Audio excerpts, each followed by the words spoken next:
Meron nga tayong binuong San Francisco panel door again mga kaps. At ito nga, kinakasa na natin para mamuldarahan na natin yung mga pyesa na gagamitin o yung bandeha na gagamitin natin sa bubuin nating project. Ito nga pala mga kaps yung molding blade na ginagamit natin sa mga projects natin.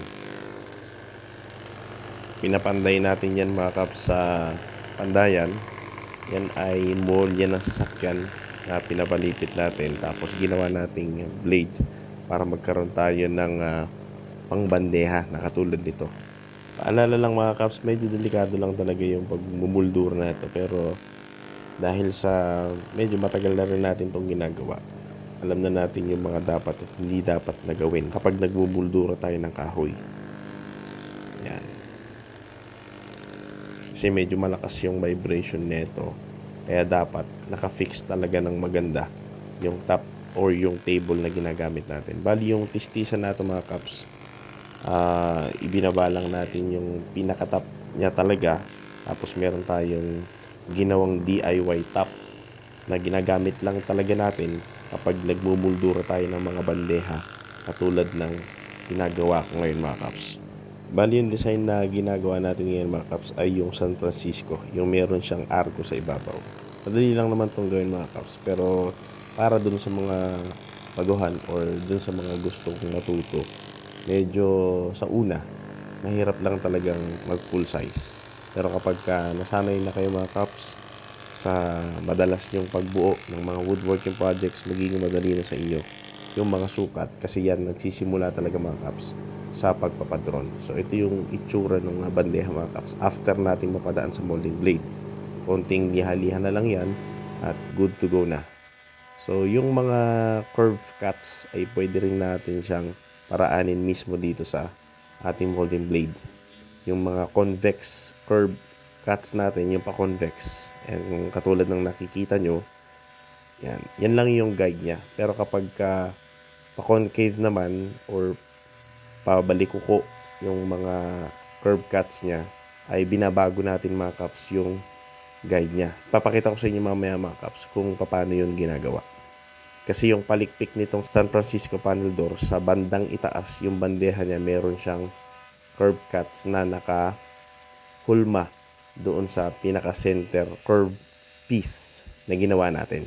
Bali yan nga palang muldura na yan mga kaps, hindi natin yan kinukuha ng isang bagsakan lang.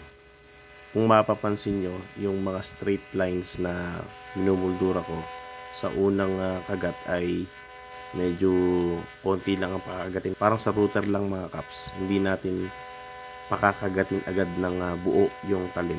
Tsaka kung mapapansin nyo mga kaps, medyo pinaulit-ulit natin para maging makinis talaga yung kain ng talim dun sa kahoy. At para makuha natin yung certain thickness ng gilid, kasi yun mismo yung papasok sa kanal ng mga door frames natin na ginawa. At ayun nga mga kaps, pinalitan na natin yung guide. Kapag pa-concave yung curve cuts na padadaanin natin dito, pinapalitan natin ng ganitong guide. Kung mapapansin nyo dyan sa video, isang pirasong kahoy lang na pabilog yung dulo. So doon natin pinapasandal yung bandeha para makuha din natin yung mga ganyang klase ng tabas dun sa bandeha, at makuha din niya yung design ng muldura na gagamitin natin dito sa panel door na project natin mga kaps.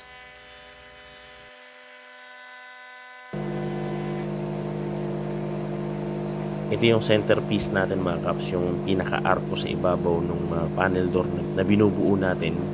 So dyan papasok yan, ayan may kanal na yan mga kaps, at meron na rin siyang butas para dun sa ating joinery ng mga frames na gagamitin natin. Dito sa pag-assemble naman mga kaps, yan, nalagyan muna natin yan ng wood glue sa lahat ng mga joints bago natin i-assemble, para mamaya iipitin na lang natin yan ng bar clamps, tapos lalagyan natin ng dowel para fix na lahat ng mga bandeha natin, at kasama na yung mga door frames na kailangan dun sa ating panel door. Bukod pa dyan, sinasander na nga pala natin tong mga bandeha, lahat ng mga pang ibabaw na yan bago natin i-assemble, para mas maging madali yung pag-finish natin.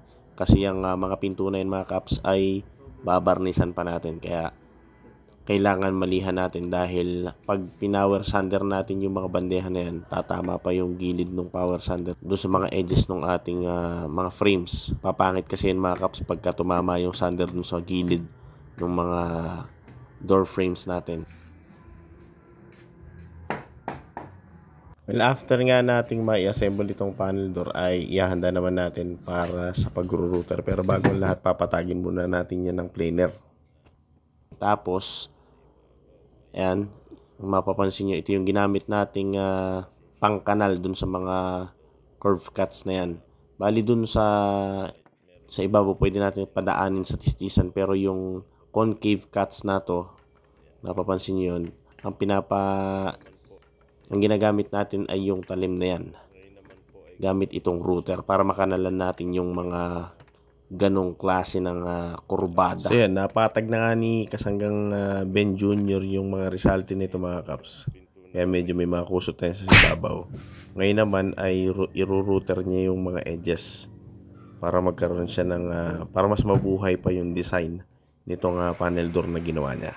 So after na ma-router, pwede na tayong magpasta dyan.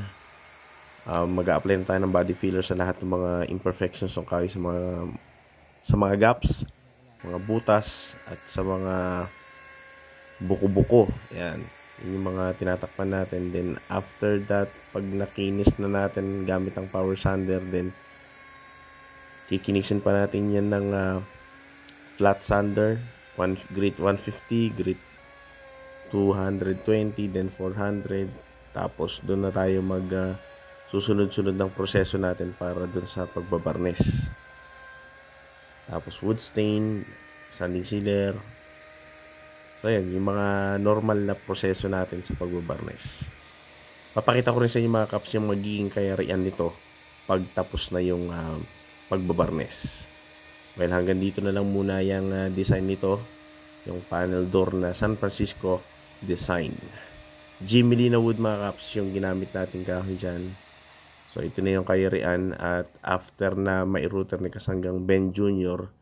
ay ito na yung design ng mga edges nitong ating panel door mga kaps.